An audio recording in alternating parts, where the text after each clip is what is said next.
Dans la paracha de Vayeshev, nous allons étudier le sujet de la vente de Yosef, qui a été vendu par ses frères aux Égyptiens, et donc il soulève le thème de la marloquette, la discorde, puisque cette vente de Yosef était le résultat d'une discorde qui s'est établie entre Yosef et ses frères, comme nous le dit la paracha, comme on peut le voir en lisant le déroulement des événements dans la paracha de cette semaine. Alors, donc nous, ce qu'on va faire, comme d'habitude, c'est essayer de prendre ce thème et de remonter plus profondément dans ses origines, c'est-à-dire la marloquette, la discorde. Quelle est son origine, d'où est-ce que ça provient, comment ça se fait que deux personnes puissent se disputer. Alors Rabbi Nathan, dans l'Ikut Halachot, Ilchot Shomer Sachar, Halacha Bet, ça se trouve dans le Choshen Mishpat. Shomer Sachar, c'est le gardien payé. Donc Rabbi Nathan nous explique là-bas que toute forme de discorde, toute forme de dispute provient d'une détérioration du vouloir. Qu'est-ce que ça veut dire la détérioration du vouloir? Le vouloir, c'est une chose, et qu'est-ce que ça veut dire sa détérioration? Comment est-ce qu'on abîme, comment est-ce qu'on détériore le vouloir? Rabbi Nathan nous dit, par le fait de ne pas attacher toute forme de vouloir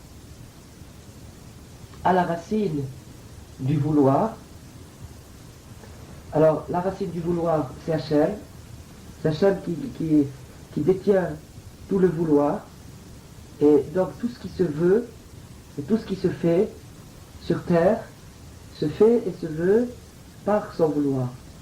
Puisque c'est lui qui a voulu que le monde soit. Donc, à partir de ce vouloir, de ce premier vouloir, tout ce qui en découle de ce vouloir. Et ce vouloir originel, c'est l'origine de tout autre vouloir. Alors, donc maintenant on peut se poser une question, mais on voit bien qu'il y a des centaines et des milliers et des millions de choses qui sont voulues à travers le monde et qui ne sont pas voulues par Hachem. C'est-à-dire toutes les transgressions, toutes les avérotes, toutes les choses qui sont contre la volonté d'Hachem, elles sont automatiquement pas dans son vouloir. Alors on va répondre à cette question. Rabbi Nathan il dit, en vérité, la discorde, et le mot marloquette veut dire plus exactement division, c'est-à-dire que la discorde sous-entend une division, une séparation. Alors, cette marloquette, cette division, cette séparation, son origine, puisqu'on a dit que l'origine de la discorde, c'était une distorsion, une déformation dans le vouloir.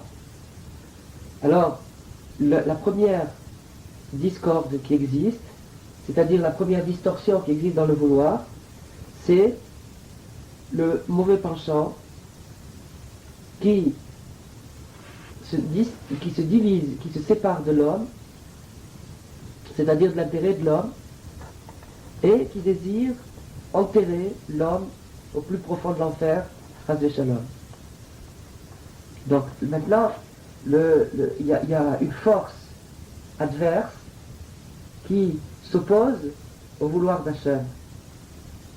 Et cette force-là, c'est elle qui se divise de l'intérêt de l'homme et de son vouloir profond de réussir. L'homme, il a un vouloir profond de réussir, il veut arriver à quelque chose, c'est quelque chose c'est son instinct de vie, c'est son instinct de bien, Il veut arriver à quelque chose, il veut réussir sa vie, il veut que sa vie elle serve à quelque chose. Et il y a une autre force antagoniste qui s'oppose à ça. Et cette force antagoniste qui s'oppose à ça, et qui veut que l'homme rate sa vie, qu'il n'arrive pas à utiliser son temps intelligemment, c'est-à-dire pour son propre intérêt, alors cette force, cet antagonisme qui ne veut pas le bonheur de l'homme et sa réussite réelle, ça c'est l'origine, le point de départ de la discorde. C'est-à-dire qu'il y a sur Terre une force d'opposition. Alors pour répondre à la question tout à l'heure, puisqu'on a dit que tout était, Hachem a voulu le monde, et à l'origine donc tout est voulu par Hachem, effectivement, tout est voulu par Hachem, et cette force aussi est voulue par Hachem. Le Zohar explique que le Satan joue un jeu pour lequel Hachem l'a créé, pour qu'il joue ce jeu, le jeu de nous séduire, de nous tenter, le jeu de faire semblant qu'il y avait un autre pôle d'attraction, c'est-à-dire de dériver le vouloir de l'homme vers d'autres choses. Mais en vérité, c'est un jeu. Et donc, c'est inclus dans le vouloir d'Hachem. Et maintenant, quand l'homme se laisse prendre, se laisse berner à ce jeu, il est le grand perdant. Et finalement, ça lui cause des problèmes qui sont la réparation des dégâts qu'il a causés à cause de sa naïveté, parce qu'il s'est laissé berner. Mais finalement, à la fin, en fin de compte, quand tout sera réparé, c'est-à-dire quand il aura payé les pots cassés, tout rentrera dans l'ordre, ce qui veut dire que tout convergera de nouveau, comme au départ, vers la volonté d'Hachem. Alors, maintenant, alors on a expliqué que l'origine de la discorde, c'est cette force-là d'antagonisme qui dévie l'homme du vouloir d'Hachem et qui le fait se disperser, se distraire. Maintenant lui-même, cette force-là d'antagonisme qui veut rater la vie de l'homme, lui gâcher sa vie, elle a elle-même aussi une origine. Et l'origine de l'antagonisme, c'est la spéculation. La spéculation, ça veut dire se mettre en rivalité avec le Créateur. C'est ce qu'a fait le serpent, le premier serpent, le Nachash Kadmoni. Il s'est mis en rivalité avec le Créateur, il s'est octroyé le droit de discuter sur le vouloir d'Hachem. Bien que le vouloir d'Hachem ait été exprimé très clairement, lui, il a voulu spéculer et finalement, cette spéculation l'a amené à de la révolte et il a entraîné dans sa révolte Ève, Chava et Adam et toute l'humanité avec lui. Donc ça c'est la glissade, c'est le premier dérapage de l'histoire sans lequel tout n'aurait été qu'une convergence de vouloir vers le vouloir d'Hachem. Alors à partir de ce dérapage, à partir de cette faute du premier homme et de la première femme, à partir de cette faute, une faute en entraînant une autre, on va aller de vouloir en vouloir, d'égarement en égarement, de division en division. Et c'est pour ça, d'ailleurs, on peut comprendre de cette façon, que tout de suite après, une des conséquences du premier péché, ça a été la naissance de Caïn, qui a tué son frère. Parce que lui, il était le produit de cette révolte, et le produit de cette révolte, tout normalement, se portera vers la division, vers la querelle, et l'expression de cette division et de cette querelle, bien sûr, c'est l'expression maximale, la plus violente, c'est le cri. Alors donc, maintenant, cette spéculation, c'est-à-dire ce fait de se mettre en rivalité avec Hachem, ou bien on pourrait dire même se mettre en égalité, c'est-à-dire se mettre à discuter comme d'égal à égal avec le Créateur, ça produit la division, c'est-à-dire ça produit que, Chasvé Shalom, l'homme peut penser Dieu veut comme ça et moi je veux autrement, c'est-à-dire vraiment l'origine de la révolte, et c'est de là que vont découler toutes sortes de querelles, de divisions, de disputes qu'il y aura sur terre. Parce que toutes sortes de divisions, de disputes et de querelles et de guerres qu'il y a sur terre proviennent de cet esprit de séparation, cet esprit de divergence, d'opposition, qui vient de la révolte et de la déformation du vouloir, c'est-à-dire de se dire, de s'approprier le vouloir, d'essayer de s'approprier le vouloir. Parce qu'en vérité, si on regarde bien, quand il y a une dispute, quand il y a une querelle, c'est parce que il y a une divergence d'opinion et une divergence de vouloir. Parce que l'essentiel de la division, ce qui sépare deux personnes quand elles se disputent, c'est le vouloir de chacun des opposants. Un, il veut comme ça, et l'autre, il veut autrement. Et à cause de cette séparation, à cause de cette différence de vouloir, alors, il y a une dispute. Une dispute parce que chacun veut voir la chose différemment et désire autre chose. Et cette dispute-là, elle peut aller très loin, elle peut aller jusqu'à ce qu'ils se fâchent carrément et ils se disent des choses, ou bien, chas v'shalom, qu'ils aillent encore plus loin, qu'il y ait des coups, ou qu'il y ait une querelle définitive, c'est-à-dire qu'ils décident de plus jamais se voir, de plus jamais se parler, et qui se séparent, qui se voient plus jamais, qui se parlent plus jamais. Alors, la faute là-dedans, pourquoi est-ce qu'ils en sont arrivés là? Parce qu'ils n'ont pas attaché tous les vouloirs du monde à la racine du vouloir, qui est le vouloir des vouloirs. Rahava des Ravim. Et ce Rahava des Ravim, ce vouloir des vouloirs, c'est-à-dire le vouloir de tous les vouloirs, le vouloir qui a voulu que cette chose veuille ça. Prenons un petit exemple. Par exemple, on dit que le pommier veut faire pousser des pommes. Alors ça s'appelle un vouloir. Le pommier, il veut faire pousser des pommes. Et le vouloir du vouloir, c'est Hachem, il veut qu'il y ait le pommier. Donc quand je vois des pommes, ce qui est un vouloir, au lieu de dire c'est le pommier qui a voulu faire des pommes, je dois tout de suite acquérir un automatisme qui me conduit à la racine du pommier lui-même, c'est-à-dire à l'origine du pommier lui-même, c'est-à-dire le vouloir d'Hachem. Au lieu de dire le pommier a voulu faire pousser des pommes, c'est-à-dire c'était le printemps, le pommier a fleuri, et ensuite l'été est venu, il a donné des pommes, et parce qu'on l'a bien arrosé, etc. Tout ça c'est de la spéculation. Il faut que j'évite ce détour en chemin, et que j'aille directement à l'origine, c'est-à-dire le vouloir du vouloir, qui est le vouloir d'Hachem.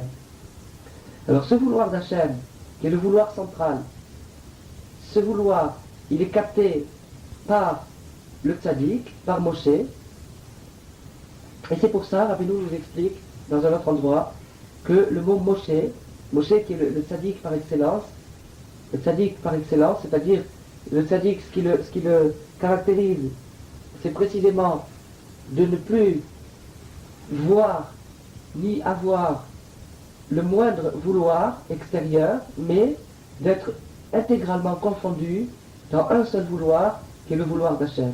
C'est-à-dire qu'il ne veut plus qu'une seule chose, c'est ce que Hachem lui-même veut.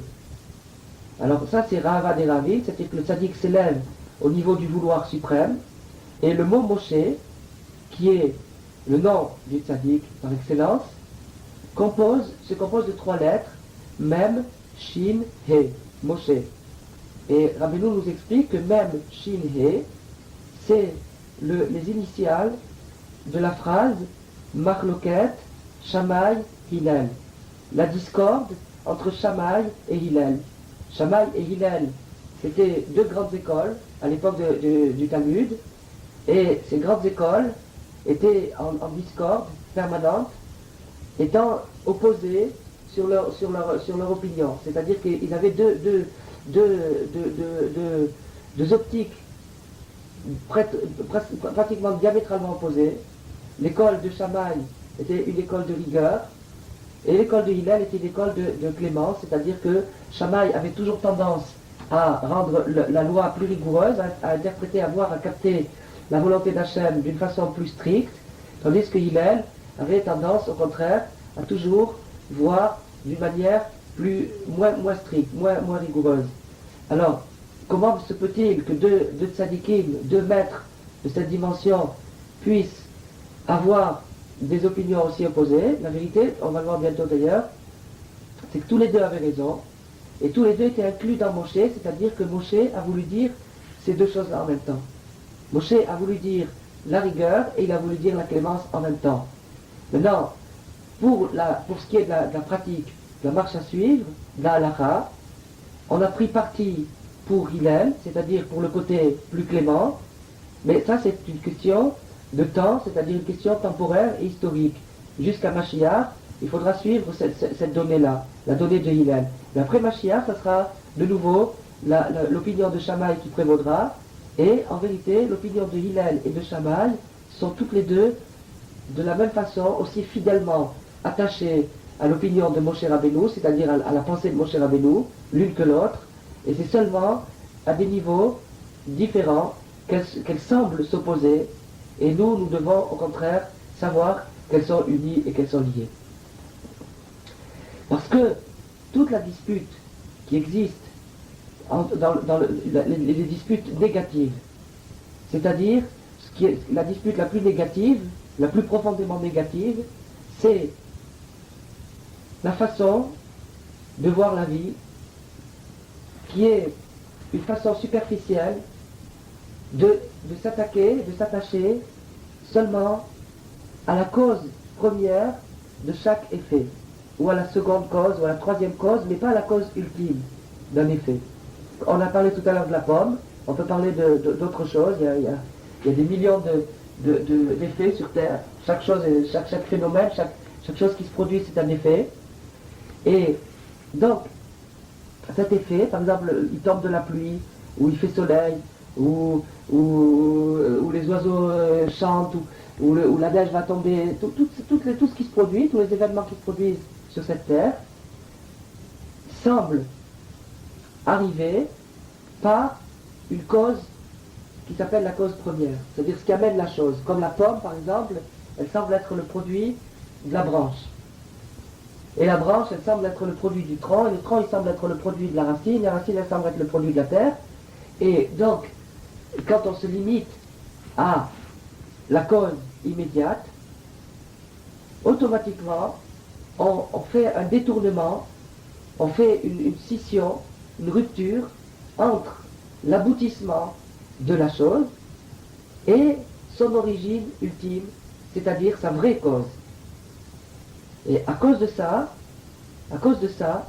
on vit dans une existence irréelle.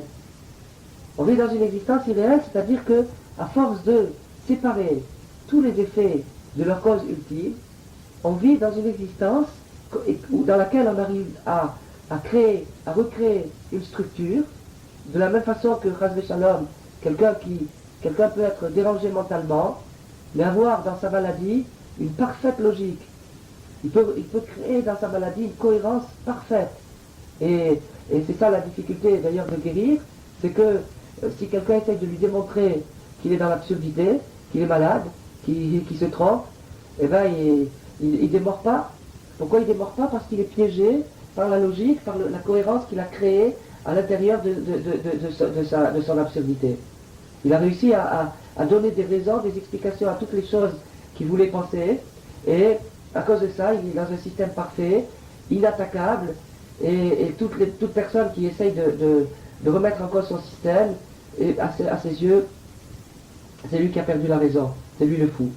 Alors, maintenant, le monde entier, dans la mesure où dans la mesure où le monde se base sur l'expérience scientifique, c'est-à-dire l'expérience des causes premières ou secondes ou troisièmes, mais toujours superficielles, c'est-à-dire dans les données du visible, du tangible, c'est-à-dire du matériel. Alors, dans la mesure où le monde fonctionne, la civilisation fonctionne sur cette façon de voir les choses, on va dire que la civilisation, le monde, est coupé de sa racine, est coupé de son origine. Et c'est ça l'origine de la guerre. C'est ça l'origine de la guerre, on dit que la plupart des guerres sont d'origine économique. En vérité, l'économie elle-même est d'origine d'une étude. L'économie telle qu'elle est vécue par les hommes et toutes les catastrophes qu'elle engendre, c'est-à-dire les guerres, quand il manque, quand un pays est en difficulté économiquement, la première chose qu'il pense à faire, c'est d'aller conquérir un autre pays, c'est-à-dire d'aller s'emparer des biens d'un autre pays. Alors, ça provient du fait que le premier pays a fait une analyse primaire de la vie et s'est dit que si j'arrive à attraper de l'argent, j'en aurai, et si je ne l'attrape pas, j'en aurai pas. Ce qui est extrêmement primaire, et ce qui est ce qu'on appelle abîmer, détériorer le vouloir, c'est-à-dire limiter les choses à leur apparence première, à leur apparence extérieure. Et c'est ça qui crée toutes les discordes, toutes les disputes, et toutes les disputes qui peuvent exister. Et c'est ce qui entraîne les hommes, d'une manière générale, à toutes les catastrophes, aux guerres, aux choses épouvantables qui sont produites sur Terre et qui se produisent. Et c'est ça qu'il faut réparer. Alors voilà, bien sûr, ça existe au niveau social, à l'échelle de la planète, mais ça existe au niveau familial aussi. Et quand on se dispute avec quelqu'un, l'origine de la dispute, c'est aussi la même chose. C'est aussi la même chose, c'est qu'on se contente de comprendre les choses d'une manière superficielle. On ne cherche pas à aller plus profondément. On ne cherche pas à savoir qu'est-ce qui se passe plus profondément. Et on se dit, par exemple, il m'a pris mon truc, ou il m'a pas dit bonjour, ou et on fait avec ça, on crée avec ça un système. Et c'est un système déplorable, lamentable, parce que c'est un système qui n'amène que à la discorde et à la haine.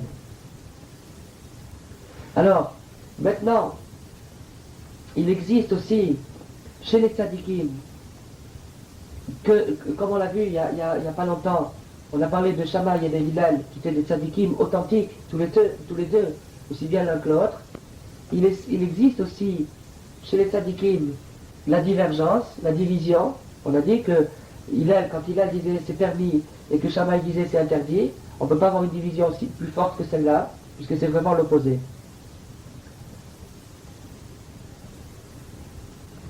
Et maintenant, cette divergence, cette division qu'il y a entre les tzadikim, c'est parce que on n'arrive pas encore à attacher tout le vouloir au vouloir central, au vouloir principal, c'est-à-dire à Moshe. Car, en vérité, tous les tzadikim et tous les gens qui sont cachers, qui sont vraiment authentiquement attachés à la Torah, par définition, par le fait qu'ils sont tzadikim ou kshérim, chacun d'entre eux s'oriente vers le vouloir d'Hachem et son intention est vraiment sincère. Donc, d'une manière globale, aussi bien que dans chaque détail de sa vie, il est orienté vers Hachem et son désir à lui, c'est de faire la volonté d'Hachem. Et bien que d'une manière générale, leur opinion entre eux soit divergente, car il est impossible que deux opinions soient identiques, de la même façon que, comme dit la Gemara, de la même façon que le visage des êtres humains est différent l'un de l'autre, de la même façon, l'opinion des êtres humains, la mentalité des gens, est aussi différente que leur visage. Et donc, il est inévitable qu'il y ait des changements d'opinion et des changements de méthode et de pratique. Et depuis que le monde a été créé, il n'a pas encore existé deux tzadikim véritables qui soient identiques dans leur comportement. Bien que les deux vont dans le même chemin, et même, encore plus que d'aller dans le même chemin, on a vu maintenant que leur point commun c'était de vouloir la volonté d'Hachem, mais maintenant supposons que ces deux tzadikim sont les élèves du même maître, et tous les deux donc s'alimentent, s'abreuvent chez le même maître, malgré ça, malgré que eux, ils ont la même source d'inspiration, il y a entre eux d'infinies divergences dans leur comportement, dans leur manière de prendre les choses. Et maintenant, Rabbeinu a beaucoup raconté, Rabbeinu qui a vécu, qui a passé son enfance dans la maison du Baal Shem Tov, dont sa mère avait hérité, parce que sa mère était la petite fille du Baal Shem Tov, et passant son enfance dans la maison du Baal Shem Tov, à un temps relativement très proche de la mort du Baal Shem Tov. Le Baal Shem Tov est mort 30 ans avant la naissance de Rabbeinu. Alors Rabbeinu a grandi dans un climat d'émulation et il a entendu pendant toute son enfance, il a été bercé par les récits de ces tzadikim extraordinaires qui ont vécu à cette époque-là. Et Rabbeinu a parlé de ça. Il a dit qu'entre les tzadikim, les montagnes, les géants, entre les grands, il y avait, qui étaient tous les élèves du Baal Shem Tov, il y avait entre eux une harmonie et une paix extraordinaire. Ils s'entendaient, ils étaient liés entre eux, il y avait une harmonie fabuleuse entre ces tzadikim. Et malgré qu'il y avait cette harmonie, malgré qu'il y avait cette paix, ce shalom, malgré ça, ils étaient tous plus différents les uns des autres. C'est-à-dire qu'ils avaient tous des façons de servir Hachem qui étaient totalement différentes, voire parfois opposées sur certains points. Alors, ça, c'est difficile à comprendre. Comment ça se fait que s'ils étaient tous les élèves du même maître et qu'il y avait un shalom fabuleux entre eux, comment ça se fait qu'ils ne sont pas arrivés à l'uniformité et au contraire ils sont arrivés à la divergence la plus totale, c'est-à-dire à être mosaïque, à être tous différents les uns des autres. Alors ça, c'est quelque chose qui est dur à comprendre. Bon, alors, pourquoi c'est dur à comprendre? Parce qu'on ne peut pas comprendre pourquoi un passe tout son temps à faire des prières, et l'autre passe tout son temps à essayer de ramasser de l'argent pour sauver un prisonnier, et l'autre passe tout son temps à foncer dans ses études, et que chacun soit tellement entier, tellement dévoué à sa cause, et que tous aient entendu les mêmes paroles du même maître, et que l'aboutissement de leur compréhension les ait menés à une action totalement divergente, totalement différente. Parce que en fait, c'est pas possible qu'ils soient tous pareils, et donc chacun va servir Hachem dans sa mesure, selon l'origine de son âme. C'est-à-dire que chaque personne a une origine, une certaine origine. Qu'est-ce que ça veut dire une origine? Ça veut dire que son âme, de la même façon que physiquement, sociologiquement, chaque personne dérive d'une famille, et cette famille dérive d'un pays, et ce pays d'un continent, etc. Donc chacun a une origine. Il a une origine, il vient de quelque part, il ne vient pas de nulle part. De la même façon, spirituellement, il y a aussi des régions, il y a aussi des familles, il y a aussi des tribus, spirituellement, dans la carte du ciel. Et donc, chaque personne provient d'une origine spirituelle différente. Et selon l'origine spirituelle différente de chaque personne, alors telle tendance ou telle autre tendance va se développer plus facilement qu'une autre tendance. Et c'est ce qui fait que la personne, par exemple, si elle vient d'une origine spirituelle de chesed, va être enclin à se dépenser dans cette qualité et à ne voir que ça. Et toutes les paroles qu'il entendra de la bouche de son maître seront des confirmations, des encouragements pour cette qualité qu'il a au départ. Et Hachem est extrêmement heureux, extrêmement content de ça, d'avoir des tzadikim et des kshérim dans le monde qui font sa volonté, chacun à sa manière, et chacun avec sa sincérité, et chacun différent de l'autre. Parce que justement cette différence, c'est un facteur de beauté, c'est un facteur de splendeur. Comme on dit que la beauté est un ensemble de couleurs, une harmonie de couleurs, et non pas une seule couleur. Et on donne un exemple, le Rav Maimon a donné là-dessus un exemple extraordinaire, c'est la beauté musicale. La beauté musicale d'une symphonie, c'est quand tous les instruments jouent une partition différente des autres. Si chaque instrument jouait la même partition, et que chaque instrument dans un orchestre jouait la même partition, ça serait pas mal. On ne pourrait pas dire que ça serait moche, ça serait pas mal, mais ça serait pas merveilleux. Alors qu'une symphonie, c'est vraiment merveilleux, et un des facteurs de cette beauté, c'est le fait qu'il y a tellement d'instruments qui jouent ensemble, mais une partition différente. Et on peut comparer, et ça c'est une comparaison qui va très très bien avec les tzadikim, c'est qu'il y a des tzadikim, et chaque tzadik joue une partition différente dans la même symphonie. Et c'est ça qui fait la beauté du clan d'Israël. Parce qu'Akadosh Baruch Hu ne fait jamais deux choses identiques, et chacun trouvera un chemin différent pour arriver à la volonté suprême. Mais maintenant, ça c'est 100% vrai, seulement le mauvais esprit qui ne veut pas voir de ça sur terre, c'est-à-dire qu'il ne veut pas voir un groupe de tzadikim qui s'entendent, bien que différents, aussi différents les uns des autres que ça soit possible, et qui arrivent malgré leurs différences, et avec leurs différences à s'entendre, à produire une si belle symphonie. Alors le mauvais esprit ne peut pas supporter ça, et il sème parmi eux la pagaille, il sème parmi eux la discorde. Et la discorde qui sème parmi eux, c'est de faire rentrer dans le cœur de chaque tzaddik ou de chaque fidèle que l'intention de l'autre n'est pas vraiment sincère. Et que bien qu'il serve Hachem, il fasse des mitzvot, mais il ne fait pas comme lui, donc automatiquement il doit se tromper. Et le mauvais esprit abuse, trompe la personne, jusqu'à ce que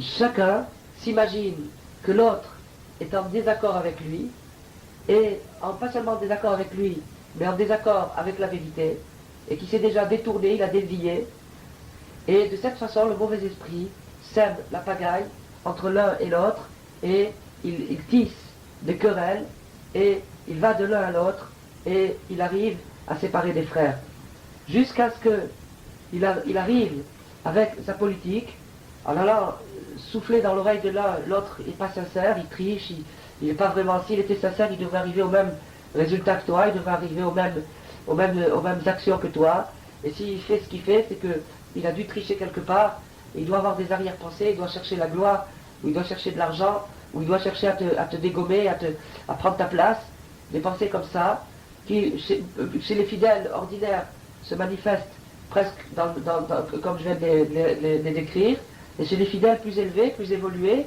d'une manière plus fine, mais quand même, l'esprit reste, c'est-à-dire un esprit de discorde, un esprit de querelle. Et alors, à force de semer cette politique et cette querelle, et de faire croire à l'un que l'autre n'est pas sincère, le mauvais esprit arrive au pire et au comble de sa réussite, c'est-à-dire que on va trouver deux personnes qui ont exactement le même vouloir, qui veulent toutes les deux la même chose, mais vraiment identiquement la même chose, c'est-à-dire qu'ils veulent exactement le même but, et qui malgré ça sont en dispute terrible, se sont déclarés la guerre. Parce que aucun des deux ne sait que l'autre veut exactement la même chose que lui. Et là, on touche au comble de l'absurde, au comble de la folie, comment le Yetzer Hara, comment le mauvais esprit a réussi à baratiner chacun des deux parties, jusqu'à lui faire croire que c'était son ennemi, alors qu'en vérité, c'est son plus grand ami. Et on raconte de l'histoire, le cas justement, des élèves d'un grand maître, et ces deux élèves, petit à petit, s'étaient fâchés, et chacun s'imaginait que l'autre n'était pas sincère, que l'autre trichait, que l'autre ne voulait pas la vérité. Et puis un jour, un de ces élèves était prêt à mourir, et prêt à mourir, il a pris un papier, une plume, il a commencé à rédiger ses volontés. Et puis il a pris une autre feuille de papier, et il a écrit une lettre à son opposant, à son ennemi, c'est-à-dire à l'autre élève du même tzaddik. Et sur la lettre, il a mis les mots suivants. Il a dit, sache que lorsqu'une personne s'apprête à quitter ce monde, alors la vérité se révèle à lui. Et puisque je vais quitter ce monde, la vérité s'est révélée à moi. Et en vérité, notre dispute n'était pas du tout sincère. Alors je te demande, je t'en prie, occupe-toi de mes enfants, éduque mes enfants, prends soin de mes enfants quand je ne serai plus là. Donc, quand il a vu le maître, quand il a vu la vérité se dévoiler à lui, il s'est rendu compte qu'en vérité, il n'avait pas un plus grand ami sur terre que son ennemi. Que celui que pendant des années, il a eu de la rancœur, de l'amertume dans le cœur, et il a pensé du mal sur lui, il a pensé, il cherche que mon mal, et chaque fois que l'autre ouvrait la bouche, il lui prêtait des intentions, et il s'imaginait que c'était son malheur sur terre et sa malédiction. Et en vérité, tout ça c'était par brouille que le mauvais penchant, le mauvais esprit s'était immiscé dans leur cœur, à tous les deux, et à cause de ça, ils avaient créé cette situation déplorable. Mais au profit de la grande lumière de vérité qui vient dans les derniers moments d'une personne, le premier qui a quitté ce monde s'est rendu compte que cette dispute était vraiment vaine et stupide, puisqu'en vérité tous les deux étaient du même bord, et à tel point ils étaient du même bord qu'il lui a confié son plus beau trésor, c'est-à-dire ses propres enfants. Il lui a dit: occupe-toi de mes enfants. Et alors maintenant, quand il arrive des situations comme ça, Rabbi Nathan nous dit que les gens refusent de se rencontrer et de discuter ensemble et de s'expliquer, de dire qu'est-ce qu'on pense vraiment et qu'est-ce qu'on cherche vraiment. Et à cause de ça, à cause du fait qu'on ne se rencontre pas, à cause du fait qu'on ne discute pas et qu'on ne s'exprime pas, alors il est impossible de savoir qu'est-ce que l'autre veut. On ne peut pas savoir qu'est-ce qu'il veut puisqu'on ne le laisse pas parler, on lui donne pas une chance de s'expliquer. On le condamne d'emblée, on dit c'est mon ennemi, il veut quelque chose, il cherche ma perte, il cherche ma ruine, il veut ruiner mon travail, il veut saper tout ce que je fais, alors c'est mon ennemi et c'est une mitzvah de faire la guerre contre lui, et tout ce qu'il fait c'est un péché, et même ces mitzvot elles valent rien du tout parce que c'est pour camoufler sa méchanceté, et toutes des pensées comme ça que chacun connaît trop bien, puisque malheureusement c'est le lot de tout le monde d'avoir ces pensées-là dans son cœur. Et ça c'est la même chose dans des Chaverim, des gens qui sont très proches, des gens qui luttent pour la même cause, qui construisent la même maison, qui construisent la même choule, la même synagogue, le même édifice, et qui pourtant véritablement sont réunis par le même vouloir. Ils veulent tous les deux la même chose, mais ils ne le savent pas. Pourquoi? Parce qu'ils se sont laissés rouler, ils se sont laissés dévier par le mauvais esprit, et le mauvais esprit leur a fait croire que l'autre voulait autre chose, et donc à partir du moment où il veut autre chose, alors c'est la marloquette, c'est la discorde, et c'est la guerre entre eux. Et alors ils veulent plus se voir, ils veulent plus se discuter, et s'expliquer, et donc laissant pas une seule chance à l'autre de placer un mot et de dire qu'est-ce qu'il a sur le cœur, ce qui serait bien sûr quelque chose de formidable, si on pouvait s'expliquer, si on pouvait se rencontrer, et vraiment dire fraternellement, même si on hausse la voix, c'est pas grave, mais qu'on arrive au moins à régler les comptes gentiment, et même si c'est d'une manière vive, c'est pas grave, pourvu qu'on arrive à l'issue de cette dispute au shalom. Et c'est la même chose dans un couple, dans une famille. Il peut y avoir une identité parfaite d'aspiration, c'est-à-dire que chaque membre de la famille, chaque membre du couple cherche exactement la même chose, mais parce qu'il y a un froid qui s'installe entre les deux, et des mauvaises pensées qui s'immiscent, et des arrière-pensées, et un fossé qui se creuse, jusqu'à ce qu'on se rencontre extérieurement, on se voit, mais il y a une telle glace entre les deux qu'on ne communique pas, on ne laisse pas passer ses pensées profondes, et on ne s'explique pas, et à cause de ça, on s'imagine que l'autre est notre ennemi. Notre ennemi dans le vouloir, c'est-à-dire qu'il veut quelque chose de totalement opposé à ce qu'on veut, et donc c'est un danger pour nous, c'est une menace pour nous. Alors après, si malgré ça, on se rend compte quand même, il est impossible que l'autre exprime à l'autre les profondeurs de son cœur et de son vouloir, parce que à cause des disputes et de la mesquinerie et de la colère et de toutes les mauvaises pensées, les mauvaises choses qui se sont installées entre les deux, alors aucun des deux parties n'arrive à comprendre ce que veut l'autre, c'est-à-dire que la querelle a brouillé les esprits, elle a troublé les esprits, et en vérité, ils n'arrivent plus à se rendre compte qu'en vérité, ils sont tous les deux des grands amis. Ils n'arrivent pas à s'en rendre compte, et ça c'est une chose, nous dit Rabbi Nathan, très très très fréquente. C'est quelque chose de beaucoup plus fréquent qu'on s'imagine, c'est pratiquement le lot de la majorité. Alors, donc maintenant, en résumé, on a dit que la dispute provient d'une différence de vouloir, parce qu'on ne veut pas attacher tous les vouloirs à la racine du vouloir, qui est le vouloir de tous les vouloirs, le vouloir d'Hachem, parce qu'il faudrait savoir que tous les vouloirs des gens même qu'il y a des différences entre eux, des grandes différences, en vérité, ils proviennent tous d'un seul vouloir, c'est-à-dire du vouloir d'Hachem, et le vouloir d'Hachem, lui, n'a aucune différence, et donc si les gens veulent le vouloir d'Hachem, ils sont parfaitement unis, même si dans la méthode et dans la pratique, ils expriment ça différemment, ou d'une manière totalement différente, comme les instruments d'un orchestre.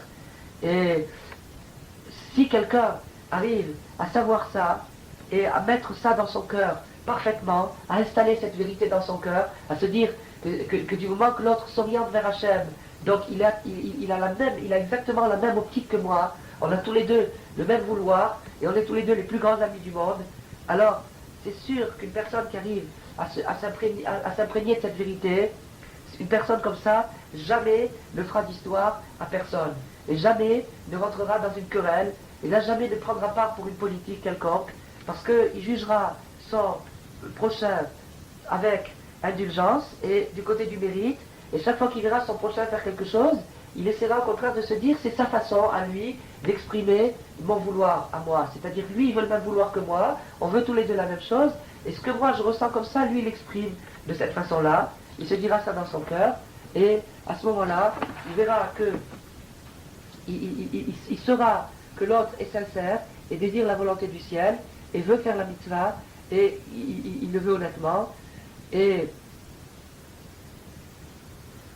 bien que moi je vois les choses différemment, malgré ça lui aussi est sincère, et donc c'est pas parce que nous nous exprimons pas de la même façon que nous ne sommes pas tous les deux unis. Alors maintenant, bien que moi de mon côté je dois être fort sur mes positions, fort sur mes positions, ça veut dire puisque je ressens la chose comme ça, puisque les paroles du tzaddik, je les ai perçues de cette façon, et je les ressens de cette façon, alors je dois être fort sur mes positions, c'est-à-dire que je dois mettre en pratique ce que ma conscience a compris, et donc c'est pas parce que je vois que l'autre, par exemple, passe sa journée en prière, et que moi j'ai compris qu'il valait mieux se consacrer plus à l'étude, tout en ménageant une part pour la prière, mais que l'étude était l'essentiel. Alors c'est pas parce que j'ai décidé que l'étude est l'essentiel que je dois exclure la prière, et c'est pas non plus parce que j'inclus la prière que je dois m'affaiblir sur mon étude. Je dois m'accrocher à mon interprétation en pensant que c'est la meilleure pour moi, tout en acceptant l'interprétation de l'autre, en sachant que c'est la meilleure pour lui. Et donc là, il n'y a plus du tout de contradiction, et on peut créer à partir de cette chose-là une harmonie extraordinaire. Parce que de toute façon, avec mon étude à moi, je suis totalement incomplet si je n'ai pas le complément de la prière, de la même façon que l'autre avec sa prière, s'il n'a pas le complément de mon étude, il lui manque quelque chose aussi. Et c'est pour ça que quand on va faire une mitzvah, on dit toujours les Shem Yichud Kutsha Berichu Shchinte, Vilchinu Rechimu, les Yachem Shem Yudke Bevavke, Beshem Kol Israël. Avant de faire une mitzvah, on mobilise sa conscience et son cœur, et on se dit, afin d'unifier l'Éternel avec la Shekhinah, au nom de tout Israël, au nom de tout le peuple juif. C'est-à-dire que moi, qui vais faire cette mitzvah, par exemple la mitzvah de l'étude, de la Torah, je veux que cette mitzvah soit attachée à tout Israël. Parce que je veux que ma mitzvah complète, que mon étude complète la prière de l'autre, de même que l'autre, quand il fera sa prière, je veux aussi qu'elle complète mon étude. Et de cette façon, on arrivera à l'ensemble. On arrivera au shalom, on arrivera à l'harmonie. Et donc, maintenant, moi, quand je développe ma position, quand je développe mon interprétation, je trouve des preuves flagrantes et des preuves véritables, pas des preuves falsifiées, dans les textes, dans les paroles du maître, dans les paroles du tzaddik, et je vois, d'après ce que j'entends et d'après ce que je comprends, je vois que c'est ça la vérité, et c'est comme ça qu'il faut servir Hachem, mais c'est pour moi, c'est-à-dire que moi je fais partie d'une région spirituelle X, et donc d'après cette région spirituelle X, si vraiment j'ai orienté mon cœur vers la compréhension d'Hachem, c'est-à-dire que je veux vraiment faire ce qu'il veut, alors en récompense, on m'a fait voir, et on m'a fait comprendre une interprétation flagrante et indiscutable de la parole du maître. Mais ça c'est pour moi, et je dois accepter que mon voisin, mon prochain, s'il a employé la même recherche et la même sincérité que moi, ce qui est d'ailleurs, entre parenthèses, assez difficile à démontrer, mais en tout cas je vois que lui aussi fait des efforts pour se rapprocher d'Hachem, et donc puisqu'il fait des efforts pour se rapprocher d'Hachem, Hachem lui a certainement accordé la même faveur qu'à moi, c'est-à-dire de lui révéler la vérité. Et la vérité, sa vérité à lui, c'est que dans les mêmes paroles du maître, il en trouvera une application différente. Et je dois la respecter. Je dois la respecter. Je dois la respecter parce qu'elle est authentique et valable, véritable. Et je dois aussi la respecter parce qu'elle est indispensable, elle est utile et à toute la communauté et à moi aussi. Alors, donc maintenant quand je vois quelqu'un qui sert Hachem différemment, et qui a reçu des paroles du tzaddik, les mêmes paroles qu'on a entendues à la même leçon ensemble tous les deux, lui les a interprétées dans une application, dans une orientation différente, je dois accepter que c'est son origine, sa géographie spirituelle, son origine spirituelle qui fait que lui capte les choses différemment, mais en vérité, tous les deux, on s'est alimenté, on s'est abreuvé à la même source.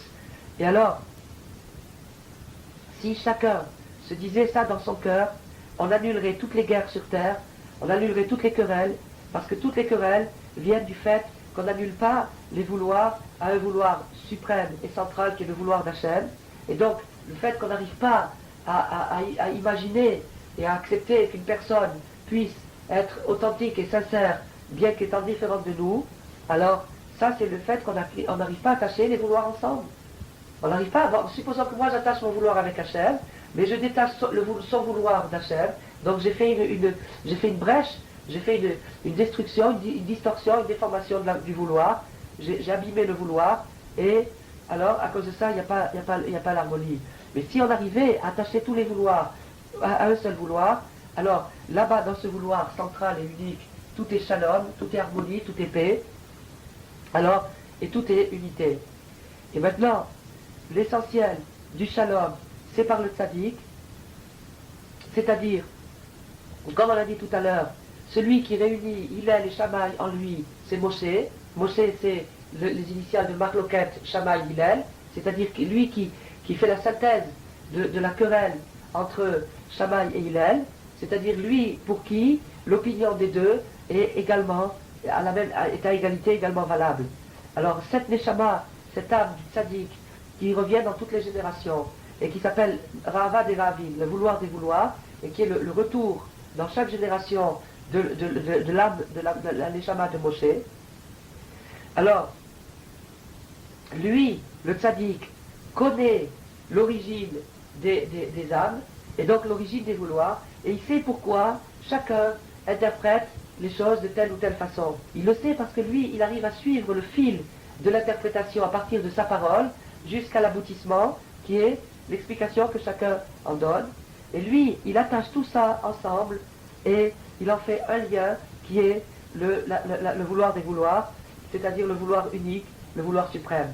Et alors à ce moment-là, quand le tzaddik fait ce lien merveilleux entre tous les vouloirs, il fait ce lien, alors à ce moment-là, il découle sur terre une ahava, une amitié, un shalom, une paix immense et généreux et abondant. Et à partir de ça, tout le monde commence à se rencontrer, à s'expliquer, à échanger des opinions.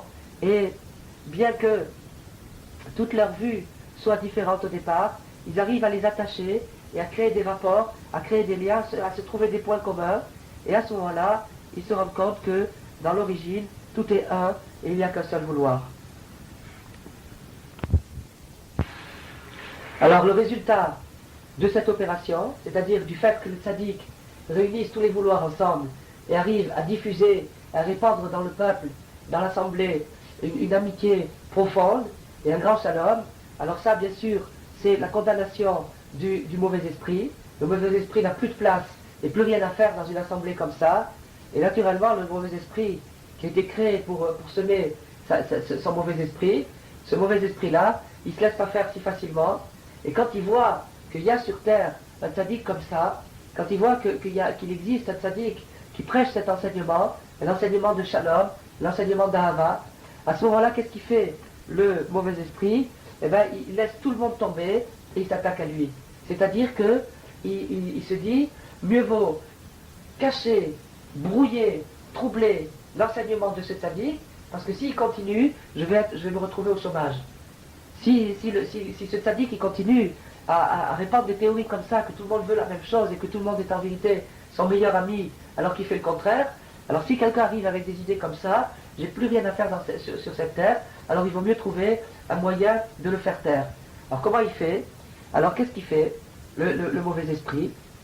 Il va s'arranger à jeter un doute sur la grandeur de ce tzaddik, du tzaddik en question, c'est-à-dire le tzaddik qui est dans la catégorie de Moshe, et s'arranger à faire croire aux gens que ce tzaddik en vérité il n'est pas si grand qu'on le croit, et même à glisser des sous-entendus, de telle façon à ce que les gens commencent à se poser vraiment des questions sur ce tzaddik, et de question en question, toujours avec la plus grande sincérité, on arrive à devenir des antagonistes à ce tzaddik-là, et à lutter contre sa pensée et contre son œuvre. Et alors ça c'est un désastre, un malheur pour tout le monde, parce que la seule chance que les gens auraient eu de se rapprocher d'Hachem, c'était justement grâce au shalom, et le shalom pour nous, c'est très difficile de le fabriquer, parce que on vit généralement dans une assez grande mesquinerie, c'est-à-dire qu'on a tendance à réduire les choses à notre petite dimension à nous, et à ne pas voir une dimension plus vaste. Donc comment peut-on arriver au shalom comme ça? Alors la solution, c'est comme on a dit, c'est grâce au tzaddik qui attache toutes ces gerbes ensemble. On n'aura pas le temps de le voir, mais en vérité tout ça, on peut le comprendre, est lié au songe de Youssef, qui a vu ses frères attacher des gerbes, et que ces gerbes s'inclinaient devant la sienne, c'est-à-dire que tout convergeait vers le vouloir des vouloirs. Et quand le Satan a vu que Youssef avait ce pouvoir de shalom, ce pouvoir d'ahava, de répandre l'amitié, d'expliquer la Torah d'une telle façon que tout le monde se sente partenaire, se sente associé dans la même construction, alors qu'est-ce qu'il a fait le mauvais esprit? Il a semé la querelle dans le cœur des tzadikim, c'est-à-dire dans le cœur des frères de Youssef. Et c'est pour ça qu'ils ont commencé à lutter contre lui, et ils sont allés jusqu'à le vendre aux Égyptiens. Et bien sûr c'est eux qui ont perdu, parce que pour retrouver ce Youssef qui leur enseignait l'enseignement du shalom et de l'amitié, il leur a fallu, après des années, avec des tribulations, des périodes difficiles, parce qu'ils n'ont pas su s'en rendre compte à temps. Alors toute l'histoire de Youssef, si on l'analyse de près, en finesse, on se rend compte qu'elle converge vers ça, c'est-à-dire que Youssef c'était le tzaddik, c'était l'héritier spirituel de Yaakov, c'est lui qui possédait le secret symbolisé par la tunique que Yaakov lui avait fait, et ce secret-là, c'est le secret du shalom, le secret de l'unité, le secret de la réconciliation, de l'antagonisme, comment à un certain niveau tout se rejoint, ça Youssef le possédait. Et en l'expliquant à ses frères, il aurait amené sur terre un tel shalom, et que ça serait arrivé à une productivité parfaite, c'est-à-dire que chacun aurait pu produire son effort dans l'harmonie et dans la différence, et le respect de la différence de l'autre, et ça serait arrivé vraiment à la réparation du monde, au tikkun. Mais ça, le mauvais penchant, il n'en a pas voulu, et c'est pour ça qu'il a semé la discorde entre les frères. Alors nous, l'étude de cette séquence, elle doit nous apprendre beaucoup de choses. Elle doit nous apprendre que on a besoin du tzaddik pour nous apprendre le shalom, et qu'on a besoin aussi du shalom pour nous apprendre à nous rapprocher d'Hachem, parce que chacun avec son petit morceau n'a pas l'équipement suffisant pour compléter son œuvre. Il a besoin de la complémentarité de l'autre, et il a surtout besoin de quelqu'un qui lui ouvre les yeux et le cœur pour voir que son voisin est peut-être son meilleur ami.